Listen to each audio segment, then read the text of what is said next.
তো রাশিদা দিনলিপি থেকে আবার চলে আসলাম নতুন একটি ব্লগ নিয়ে। ব্লগটা শুরু করলাম সকালে নাস্তা দিয়ে, সকাল একটু ভর্তা, ডিম ভাজা, আলহামদুলিল্লাহ অনেক রকমের ভর্তা করছে। তো এটা তো রাত্রে আর কি গরম গরম পিঠা বানানো হচ্ছে। আর এই যে আমার ভাবিও চলে আসছে। আমি আবার চলে যাব তো ঢাকায়, তো মুন্সিগঞ্জে 2-1 দিন আসি তো হয়েছে। তো এখন রাতে আবার বাবা পিঠা বানাচ্ছে। দূরের থেকে ধরেন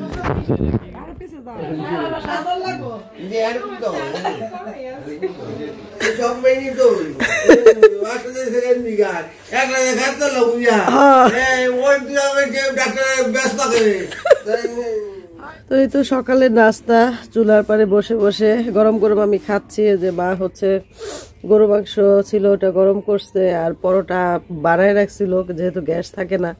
আর এখন হচ্ছে গ্যাসের তাপ একদমই নাই, জাস্ট অল্প তাপ আছে, ওটার মধ্যে সেকতেছে। আর গরম গরম খাবো এই জন্য, শীতের দিন। আর আলু ভাজি, যে আলু ভাজি অর্ধেক খেয়ে ফেলছি। আর এখানে আছে ছানা, ডিম পোস্ট করতে চাইছিলাম, বলছি না ডিম পোস্ট লাগবে না। রায়নের বাবা রায়ন খেয়ে ফেলছে। এখন আমি চুলার পাশে বসে বসে খাবো। আগে আমরা সবসময় আগে চুলার পাশে বসে বসে খাইতাম, মা গরম গরম থাকতো, আমরা চুলার পাশে বসে বসে খাইতাম। এটা অনেক মজা এই জিনিসটা। এখন আবার খাচ্ছি অনেক দিন পর। তো ওইভাবে আর বেড়ে টেড়ে নেই, কারণ আমার বোনেরাও নাই, সব বোন চলে গেছে। আমি এখন আপাতত মুন্সিগঞ্জে একা আছি, তো ওইভাবে আর বেড়ে টেড়ে টেবিলে খাওয়ার আর দরকার নেই। রায়নের বাবাকে দিয়ে আসছি অবশ্য টেবিলে। আমি এখানে চুলার পারে বসে, মা গরম গরম সেকতেছে আর চুলার পাশে বসে বসে খাচ্ছি, এই আর কি। তো একটু শেয়ার করলাম আপনাদের সাথে সকালের নাস্তাটা। পরে আপনাদের সাথে আবার কথা হবে। আগে আনছি, আসো ভাগনা যাও।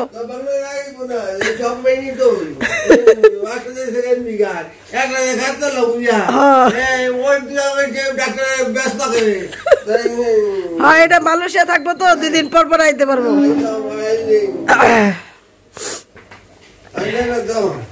ভাবি কো ওর মে? আরে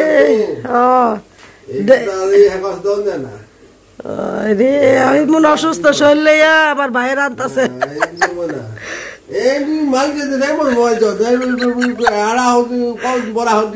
হ্যাঁ ঠিকই। কে ছেলের বউ রোজিতা? আমি না, হ্যাঁ হ্যাঁ পরে খাইতে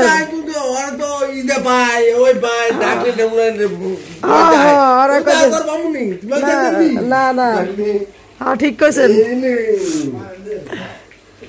আরে মায়ের ডাকতাছি তো, কইলাম মাকে পড়াইব। তো এই তো আমার চাচার বাসায় হচ্ছে যাওয়া ছিল। তো আমাদের কিন্তু এক ঘর এক মানে পাশাপাশি আর কি বাড়ি, মানে এক জায়গা আর কি আপনারা দেখাইছিলাম। আমার চাচা তো বেঁচে নেই, আমার চাচি আছে। আর এখানে এক চাচতো ভাই থাকে, আর সব চাচতো ভাই ঢাকা থাকে। এখানে সবাই ছোট যে উনি থাকে আর কি বউ নিয়ে। তো আমাদের আর কি দাওয়াত করছে, তো আমরা খেতে আসলাম। প্রথমে যে আমার চাচতো ভাইয়ের কথা শুনলেন, সে হচ্ছে একটু অসুস্থ, কারণ সে কয়েকবার কি স্ট্রোক করছে, সে থেকে একটু কথা বলতে সমস্যা হয়, তারপর হাঁটাচলা করতে সমস্যা হয়। তো সেটা নিয়ে আর কি সে আবার পেঁয়াজ বেরেস্তা করতেছে ইন্ডাকশনে। তো আমার ভাবি হচ্ছে আমার চাচতো ভাইয়ের বউ, মানে যেহেতু গ্যাস থাকে না, একা হাতে অনেক কিছু রান্না করছে, তো পেঁয়াজ বেরেস্তা করতে আর মনে ছিল না বা ভুলে গেছে। তো কিন্তু আমার চাচতো ভাই হচ্ছে পেঁয়াজ বেরেস্তা ছাড়া কিছুতেই খাবার সার্ভ করতে দিবে না। মানে এটা নিয়ে আমি বলতেছিলাম যে আপনি মেহমানদারি মানে পরিবেশনা এখনও আপনার মনে আছে এগুলি করতে হয় বা এগুলি দিতে হয়, মানে সেটাই আমার ভাইকে দেখে আমি নিজেও আশ্চর্য হয়ে গেলাম। তো সে নিজেই অসুস্থ শরীর নিয়ে হচ্ছে মানে পেঁয়াজ বেরেস্তা করবে, ভাবি আর কি সার্ভ করতেছিল, আর সে হচ্ছে পেঁয়াজ বেরেস্তা করতেছে। আমার গলা কিন্তু এখনও ঠিক হয় না, মাঝখানে একটু ঠিক হয়ে গেছিলো, আবার ঠান্ডা লাগছে। তো এই যে খেতে বসছি, আমার ভাই আসলে স্ট্রোক করছে চাচাতো ভাই। আপনারা হয়তো যারা মুন্সিগঞ্জে আছেন বা মুন্সিগঞ্জের আশেপাশে আছেন অনেকে হয়তো চিনবেন, সুপার মার্কেট ক্লাসিক ফার্মেসির দোকান আমার চাচাতো ভাইয়ের এক নামে এই দোকান অনেক পপুলার আর কি আমাদের মুন্সিগঞ্জে। সুপার মার্কেটে ক্লাসিক ফার্মেসির যে দোকান ওইটা হচ্ছে আমার চাচাতো ভাইয়ের দোকান। তো এই যে ভাবি অনেক আইটেম করছে, চিকেন ফ্রাই, চিকেন রোস্ট, তারপর হচ্ছে বড় বড় মাছ ভাজা, আবার হচ্ছে চিকেন আলুর ঝোল, ডিম ভুনা, তারপর হচ্ছে শিং মাছ, একদম দেশি শিং মাছ ভুনা করছে। এত মজা হয়েছে প্রত্যেকটা আইটেম। গরম গরম পোলাও। আমার আমার এই চাচাতো ভাই সব সময় আর কি খাওয়াতে খুব পছন্দ করে সবাইকে। তো আমার আরও 2 বোন ছিল, মনে করছিল যে সবাইকে একসাথে নিয়ে খাওয়াবে, তো সেটা আর হয় না, কারণ আমার 2 বোন চলে গেছে। তো ওদের একটু জরুরি কাজ পড়ে গেছে, সেজন্য ওরা চলে গেছে। তো আমরাই খাচ্ছি, যে রায়না বাবা, রায়ান, আমি, তারপরে হচ্ছে আমার ভাই, ভাবি, মা, মানে আমার ফুল ফ্যামিলি সবাইকেই বলছে। তো আমরা সবসময় এরকমই, আগে তো প্রত্যেক ঈদেই 1 দিন 2 দিন তো দাওয়াত থাকতোই। আমার চাচাতো ভাই সবাইকে মানে দাওয়াত করতো, সবাইকে খাওয়াতো। ঢাকা থেকে আমার চাচাতো ভাই বোনরা সবাই আসতো, তারপর সবাই একসাথে আমরা খেতাম। বছরে 1বার 2বার এটা হতোই আর কি। তো এখন হচ্ছে সবাই যার যার মতো একটু বেশি ব্যস্ত হয়ে গেছে, ছেলে মেয়েরা বড় হয়ে গেছে, পড়ালেখার চাপ, সবাই সময় মতো আসতে পারে না। আমার চাচাতো ভাই অসুস্থ হয়ে গেছে। তো এই আর কি। তো আমার চাচাতো ভাই একটা বলতেছিল আর আমরা হাসতেছিলাম। বলতেছে যে তোদের তো সবসময় পাবো না, তোরা তোরা তো আর এখানে থাকোস না, খাবি না কেন, বেশি করে খা। মানে আমাদের একদম পাগল করে ফেলছে, এটা নিয়ে ওইটা নিয়ে, মানে অস্থির করে ফেলছে। আলহামদুলিল্লাহ ভাবি হচ্ছে মানে একা হাতে অনেক আইটেম তৈরি করছে, খুবই মজার খাবার খেলাম।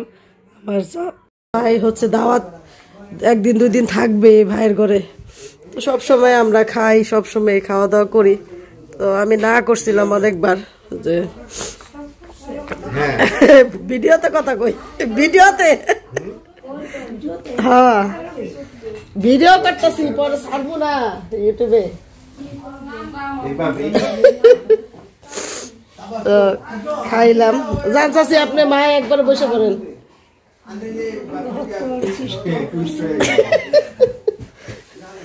আপনি ওই যে হিসাব পরে। তো আমার এই চাচির ঘরটা অনেক পুরনো হয়ে গেছে, কারণ এই যে পুরাটা ভেঙে ফেলবে। আমার চাচি ওই সাইডে ফ্ল্যাট নিচে, ওই সাইডে সবাই চলে যাবে, এটা একদম ভেঙে টেঙে উঠাবে পরে। তো এই জন্য এটা আর কিছু করে নাই, মানে পরে মানে তেমন কিছু গুছানো নাই আর কি। হ্যাঁ গেছে গেছে পাঠাই দিছি। মিনি কো ওই ধরে গেছে জানি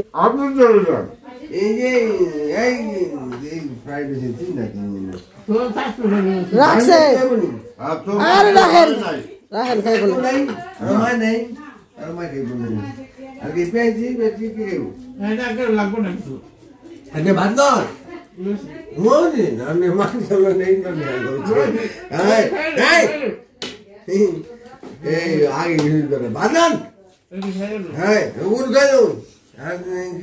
তো রাত্রে আর কি গরম গরম পিঠা বানানো হচ্ছে। আর এই যে আমার ভাবিও চলে আসছে। আমি আবার চলে যাব তো ঢাকায়, তো মুন্সিগঞ্জে 2-1 দিন আসি। তো ভাবি আসছে যে 2-1 দিন আমার সাথে থাকবে। যে ভাবি আর মা হচ্ছে মিলে পিঠা বানাচ্ছে, গরম গরম ভাপা পিঠা। কারণ রায়নে বাবা এই ভাপা পিঠাটাই বেশি পছন্দ করে, অন্য আর কোনো পিঠা খাবে না। ওই যে ভিজা পিঠা একদিন খাইছে, বলছে আর কোনো পিঠা খাবো না, শুধু ভাপা পিঠা। তো এই জন্য প্রায় কয়েকদিনই ভাপা পিঠা খাওয়া হয়েছে। তো এখন রাতে আবার ভাপা পিঠা বানাচ্ছে। এই যে গরম গরম ভাপা পিঠা এখন আমরা খাবো সন্ধ্যার পর আর কি। তো রায়নে বাবার খুব পছন্দের পিঠা এটা, আর মার হাতের ভাপা পিঠাটা খুব পছন্দ করে। এই যে এখানে নারিকেল, খেজুরের গুড়, আর এই যে মা অবশ্য অনেক বেশি করে আর কি গুড়ি মানে ই করছে, যখন মন চায় আমরা খাই। বেশ কয়েকদিনই ভাপা পিঠা খাইছি।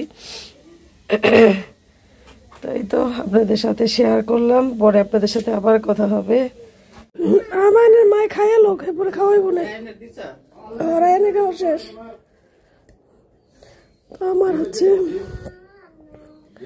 আসসালামু আলাইকুম, কেমন আছেন সবাই? আল্লাহর রহমতে নিশ্চয়ই ভালো আছেন, আমরা ভালো আছি আলহামদুলিল্লাহ। তো রাশিদা দিনলিপি থেকে আবার চলে আসলাম নতুন একটি ব্লগ নিয়ে। ব্লগটা শুরু করলাম সকালে নাস্তা দিয়ে। সকাল 10টা বাজে এখন। তো যেহেতু ভাবি বাসায় আছে, ভাবি সকালবেলা উঠে মা আর ভাবি মিলে নাস্তা রেডি করে ফেলছে। তো আমি কিছুক্ষণ আগে উঠলাম, আমার গলার অবস্থা খুবই খারাপ, কথা বলতে পারতেছি না। তো আজকে হচ্ছে বউয়া ভাত, সকালবেলা সিম ভর্তা, শুটকি ভর্তা, টমেটো ভর্তা, ডিম ভাজা, আলহামদুলিল্লাহ অনেক রকমের ভর্তা করছে। তো এটা দিয়ে খাবারটা শুরু করলাম। তো আজকে আমার দুপুরে দাওয়াত আছে। দাওয়াত হচ্ছে আমার দেবরের বাসায় দাওয়াত। দেবরের বাসায় আমরা যাব, ওখানে যতটুকু পারি ইনশাল্লাহ, যদি ভিডিও ওরা পছন্দ করে তাহলে করব, দেখাবো ইনশাল্লাহ। তো ঠিক আছে, খাওয়া দাওয়া শেষ করি। যেহেতু সকালে গ্যাস থাকে না, সকালে ভোরে উঠে আগে বোয়া ভাত বসাই দিছে, এখন একটু ঠান্ডা হয়ে গেছে। তো এই বোয়া ভাতটা অনেক মজা, আমাদের বিক্রমপুরের ঐতিহ্যবাহী খাবার বোয়া ভাত। আর আমরা যেভাবে রান্না করি সেটা হলো যে ডাল দিই, আমাদের বাসায় সবসময় আমরা ডাল দিয়ে বোয়া ভাতটা রান্না করি। আর এবারে চালটা এত মজার, অনেক মজা। আর সাথে আলু দিছেন নাকি? আলু দেন, শুধু ডাল দিছে, এই জন্য আলু ভর্তা করছে। দেন আলু ভর্তা। তো রায়না বাবা বাড়ির যে অফিসের কাজ করতেছে, আসতেছে, তারপরে একটু পরে খাবে আর কি। তো ঠিক আছে, পরে কথা বলবো ইনশাল্লাহ। আয়মান আসো, আমান আসো, ভাবি আপনি খাইয়ালো, তারপর পরে ওরে খাওয়াইন। এদিকে আহেন। তো আমাদের খাওয়া শেষ, রায়না বাবার কাজ শেষ করে এখন খেতে বসছে। তার পছন্দের জিনিস, রায়না বাবা আবার ভর্তা টর্তা পছন্দ করে। তো ভাবি থাকাতে এত পদের ভর্তা করা হয়েছে, করতে পারছে। আমি মা এত পদের করতে পারতো না, আমিও পারতাম না। আমি তো অনেকক্ষণ পর্যন্ত শুয়ে আসছিলাম, শরীর খারাপ। আর এখন যেহেতু দুপুরে আমার দেবরের বাসায় দাওয়াত, ওখানে যাব। আর এখানে মিষ্টি আছে, খাওয়ার পর মিষ্টি নিও। মিষ্টি অরিন আইছে না, অরিন নিয়ে আসছে। আনারগুলি ওকে দাও না, বাচ্চা পোলাবে না, সকাল সকালে তো খাইবো। হ্যাঁ, খায় 12টার দিকে দিব। তো এই মিষ্টিটা অনেক মজা, আমি খাইছি কালকে। খাওয়ার পরে খাইও লাড্ডু আর কি।